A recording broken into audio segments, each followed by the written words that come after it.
What would you do if your manager of 12 years accused you of betrayal in front of your entire team over a job application she had no business reading? This is betrayal, pure and simple. Brianna's voice cracked as it echoed across the break room. She was standing there like a prosecutor in a courtroom, waving a piece of paper as if it were proof of some unspeakable crime. It wasn't. It was my job application, a private one she had no right to even see. I stood there, coffee mug in hand, watching the woman I had reported to for over a decade unravel in front of half the office. Her face was flushed red, her expensive blowout starting to frizz at the crown. I didn't say anything at first. I didn't have to. The silence in the room did all the talking. It was sharp, heavy. Everyone pretended to be focused on their coffee or granola bars, but I could feel the eyes on me, on her, on the story unfolding that no one had been prepared for. "How could you do this to me, Karen?" she shrieked, her voice rising with every syllable. "After everything I've done for you, everything she'd done for me." That almost made me laugh. I placed my mug gently on the counter, careful not to show anything on my face. I'd learned over the years that in Brianna's world, your calmness only made her angrier, but it was also the only thing that gave you power. "Actually, Brianna," I said, my voice low and level, "that's not a resignation letter. That's a job application I submitted through LinkedIn to a private employer. I'm curious, how exactly did you get access to that?" Her eyes narrowed into slits, and for a second the mask slipped. "That doesn't matter," she spat. "What matters is that you've been sneaking around behind my back. After 12 years of loyalty to this company, and to me, this is how you repay us, 12 years. 12 years of staying late to fix her mistakes, of shielding clients from her tantrums of building systems, and solving crises she didn't even understand. 12 years of being told maybe next year every time I brought up the raise I had clearly earned. And now she was calling me disloyal. "I've been exploring my options," I replied simply. "It's a competitive market. I think it's wise to stay informed." "Informed?" Her voice cracked. "Karen, you have everything you need here. I've protected you from pressure. You can't even imagine. I've made sure you had job security, stability, and this is how you thank me." Behind her, Jennifer from accounting looked visibly uncomfortable, likely recalling all the times she'd heard Brianna call me difficult when I pushed back on her chaotic planning. This wasn't about loyalty. It was about power. It always had been. "I think we should finish this conversation in your office," I offered, still trying to preserve some shred of professionalism, but Brianna wasn't interested in quiet resolutions anymore. "No," she said, her voice sharp as broken glass. "I think everyone here should know the truth. The kind of person you really are, disloyal, ungrateful, sneaky." The words didn't hurt. Not anymore. Because in that moment, something inside me clicked, something I had buried deep down over the years while trying to survive under her leadership. The truth was simple. She wasn't angry that I applied for another job. She was terrified I might actually leave, because deep down, Brianna knew what I was just starting to admit to myself. Without me, she couldn't keep this place running. Not the clients, not the operations, not even her own reputation. My name is Karen Whitley. I'm 45 years old, and for the last 12 years I've worked as the Senior Logistics Coordinator at Northrise Apparel, a clothing distribution company based in Charlotte, North Carolina. 12 years of loyalty, 12 years of quiet sacrifice, and it had led to this public humiliation by the very person I had helped succeed. But to understand how we got here, how I ended up being framed as a traitor for simply knowing my worth, we need to rewind. Because this betrayal didn't start with a job application. It started the day I said yes to a job that would slowly drain me dry. 12 years ago, I walked into Northrise Apparel with quiet hope and a freshly signed divorce decree. I was 33, newly single, emotionally drained, and desperate for stability. Logistics wasn't glamorous, but it was steady. And steady back then felt like salvation. Brianna Lowe had hired me personally. She was 38 at the time, sharp as a knife with a Duke business degree and a designer blazer that looked like it cost half my rent. She was the kind of manager who talked about synergy in one breath and crushed you with numbers in the next. I admired her, I won't lie. Back then, I thought we were building something together. And for a while, we were. In the early years, I was a machine. I streamlined our vendor systems, fixed the shipping inconsistencies she inherited from her predecessor, and built direct relationships with our top-tier suppliers. Every crisis became my playground. I thrived on finding solutions. Brianna praised me publicly and leaned on me privately. We were a team, or so I thought. But then the cracks started to form. Around year 5, Brianna changed. She became possessive, obsessed with optics. She began copying herself on every email I sent, claiming it was just to stay in the loop.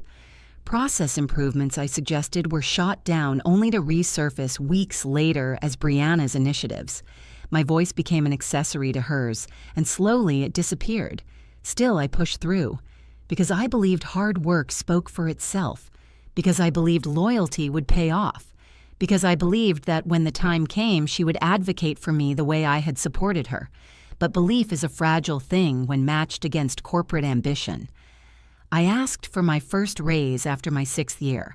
I had just renegotiated our supplier contract, saving the company nearly $200,000 a year. I came prepared, slides and all. Brianna listened, smiled, and said she'd bring it to the execs. 2 weeks later, she called me in. "Karen," she said with those practiced, empathetic eyes, "I fought for you. But corporate just isn't authorizing increases this cycle. Maybe next year. Maybe next year became a mantra. Maybe next year when I managed a warehouse crisis that should have sunk our Q3 targets. Maybe next year when I trained 2 junior hires and fixed their onboarding messes. Maybe next year after I ran a vendor satisfaction rate of 97% solo. Meanwhile, the company was booming. I found that out the hard way.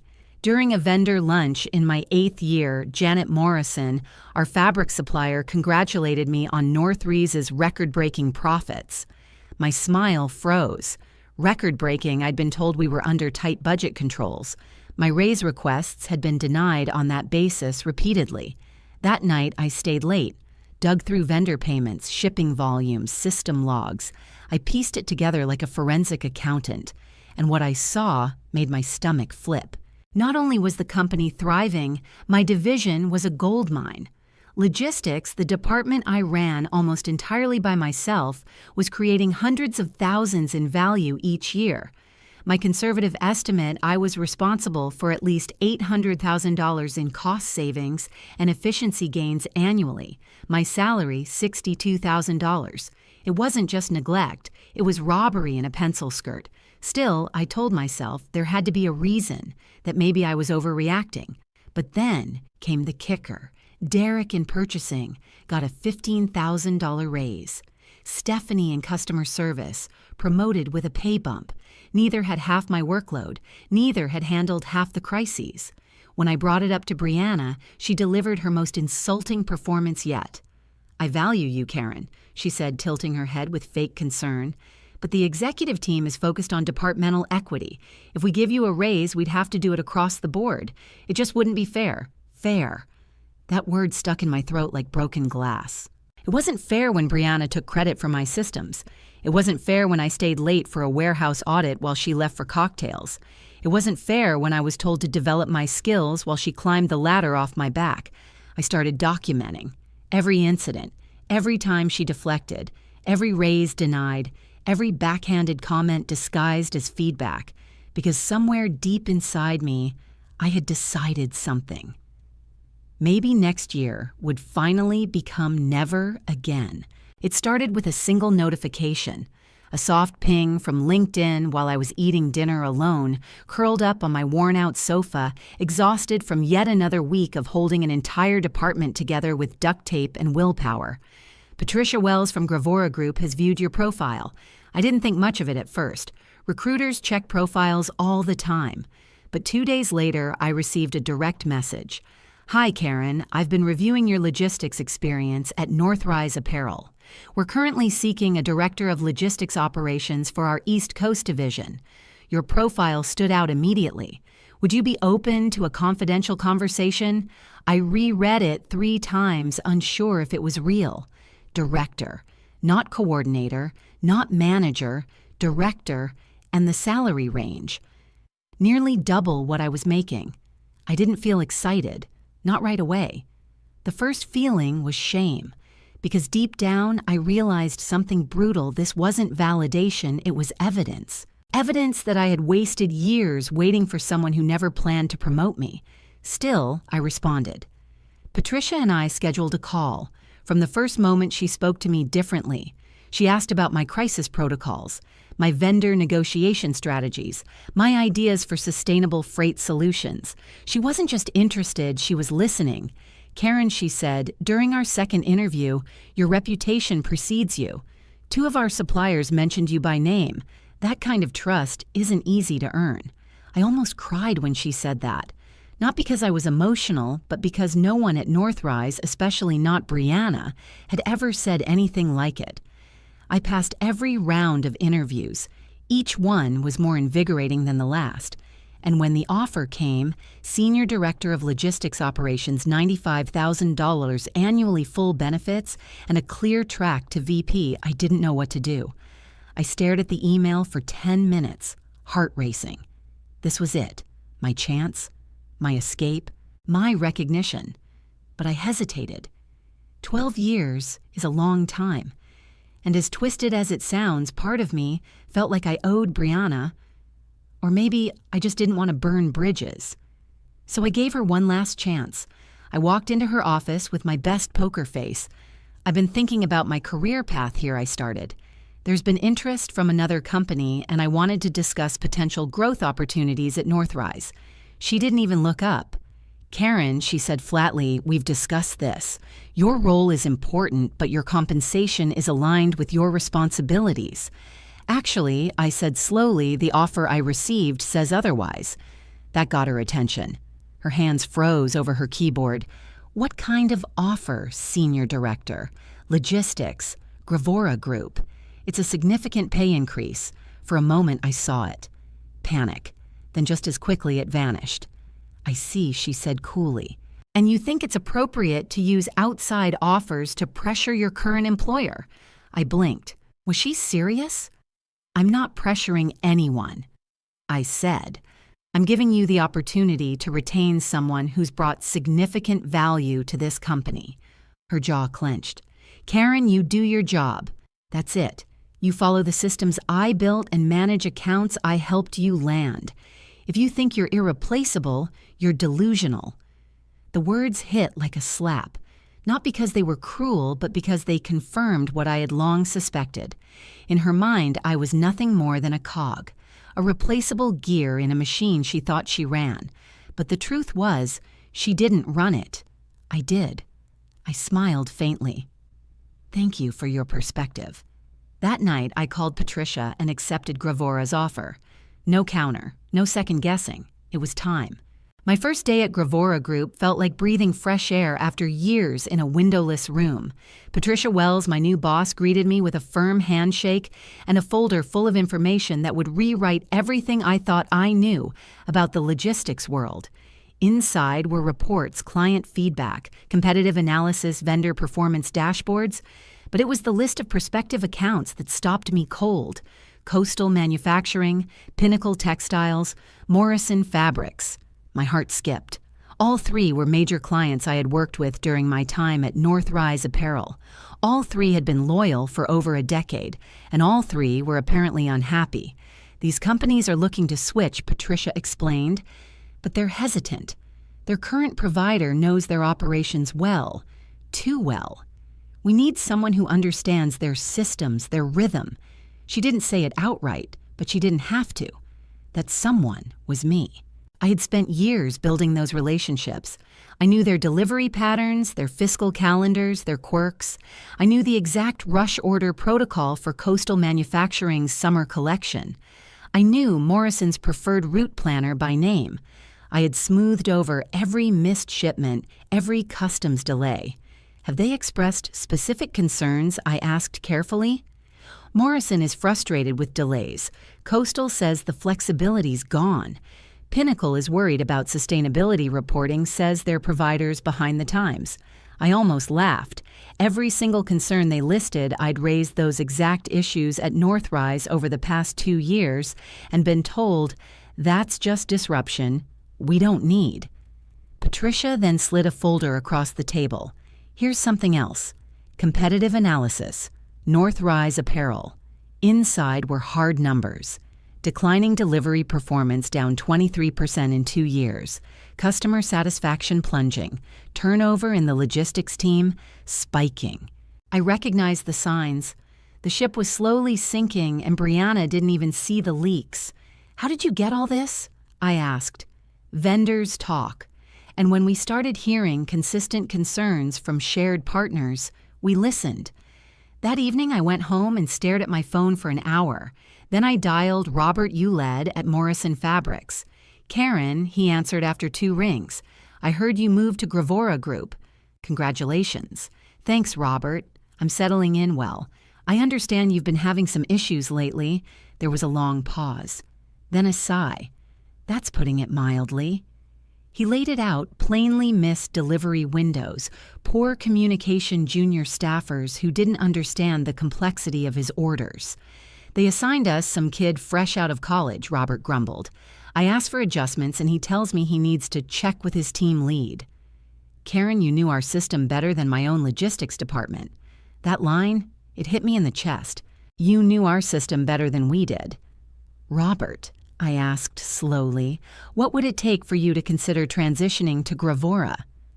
There was silence on the other end. Then he chuckled. Are you making me an offer? 2 days later, Robert scheduled a formal meeting with Patricia and Gravora's onboarding team. Morrison Fabrics was prepared to sign a $1.2 million logistics contract, and that was just the beginning. If the call from Morrison Fabrics opened a door, the next 2 kicked it off its hinges. Less than 48 hours after Robert scheduled the transition meeting, I received a call from Jennifer Hayes, head of supply chain at Coastal Manufacturing. Her voice was clipped professional, but underneath I could hear the strain. Karen, I hope you don't mind me reaching out, she began. Robert Uled mentioned you're with Gravora Group now. Frankly, we're desperate for help. Desperate. That word did more damage to my heart than Brianna's screaming ever had. Jennifer and I had worked together for years.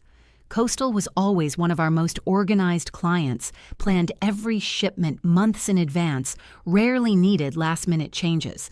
If they were struggling, it wasn't them. It was the service. She detailed missed delivery windows, inflexible scheduling, and worst of all, a brush-off from their new account manager when they raised concerns about quality. The final straw, she said bitterly, was last week. We had an urgent shipment. Instead of helping us find a workaround, the rep told us our expectations were unrealistic. Karen, you know us. You know we don't make unrealistic demands.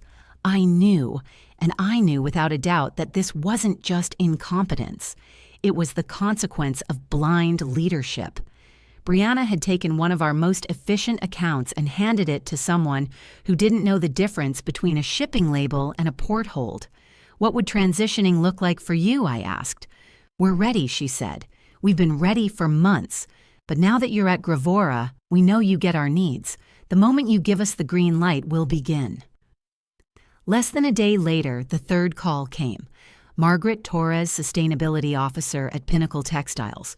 No preamble, no small talk. We're terminating our contract with Northrise Apparel, she said bluntly. Effective next month. I nearly dropped my phone. Margaret. They can't meet our reporting standards. Their sustainability efforts are surface level, and frankly, we're tired of being brushed off. Are you interested in taking us on? I didn't even need to answer. My stunned silence said it all. That same week, I sat in my new office and watched 3 multi-million-dollar clients prepare to walk away from Northrise and follow me to Gravora. Combined, they represented over $3.5 million in annual logistics revenue. Patricia Wells was thrilled. The operations team was already drafting transition protocols, and for the first time in years, I felt invigorated. But I'd be lying if I said it was all satisfaction. There was something else, too, a bitter sadness that clung to me like humidity. These clients weren't just jumping ship because of me. They were running from the wreckage Brianna had created. The broken systems, the arrogance, the blind belief that people like me could be replaced without consequence. But nothing prepared me for what came next. Monday, 9:15 a.m. sharp. 3 certified letters landed on Brianna's desk at Northrise Apparel. Termination notices. Morrison, Coastal, Pinnacle. All 3 cited failure to meet service expectations. All 3 announced they were transferring operations to Gravora Group.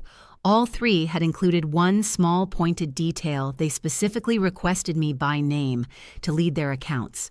At 9:53 a.m., my office phone rang. Karen Brianna's voice came through tight brittle. "We need to talk." I almost smiled.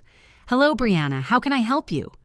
"Don't play games with me," she hissed. "You poached our clients. This is sabotage. Corporate will take legal action." That was her default. Threats, control. "Brianna," I said calmly, "I didn't poach anyone. These companies came to us. You might want to ask yourself why 3 of your largest accounts chose to leave less than a month after my departure." The silence that followed was glorious.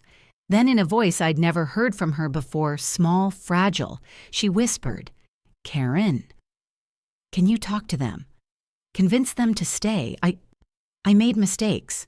We can fix this. Just help me." I laughed. "You want me to convince them to stay with the company that underpaid me, dismissed me, and accused me of being disloyal? Silence. I'm afraid that's not possible. My loyalty is with Gravora Group now." And with that, I hung up. By Wednesday afternoon, the storm Brianna tried to control had turned into a full-blown corporate disaster. Patricia's network buzzed with industry whispers. 3 major clients terminating contracts. In the same week, that wasn't a client service hiccup. That was a leadership failure. And Northrise's board knew it. We heard through vendors and mutual connections, emergency meetings, crisis emails, phone calls flying across time zones. The combined loss of Morrison Coastal and Pinnacle represented 32% of Northrise's annual logistics revenue. In less than 7 days, their foundation had crumbled, and I wasn't even finished unpacking my new desk yet. That Wednesday at 2:17 p.m., my cell buzzed with an unfamiliar number. "Miss Whitley, this is David Patterson from Northrise Apparel's executive team. Do you have a moment?" I froze. David Patterson, Vice President of Operations, Brianna's boss, the same man who for 12 years had never once spoken directly to me. "I'm listening," I said, cautious. "We'd like to formally offer you your position back," he said, words clipped but rehearsed. "With a promotion to Director of Logistics and a significant salary increase.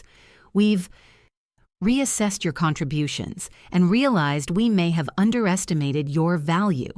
"May have, Mr. Patterson," I replied, voice even. "I've received that promotion elsewhere, along with the respect I never got from Northrise." He cleared his throat. "We're prepared to be flexible. Compensation responsibilities name your terms. We're open." I almost felt sorry for him. Almost.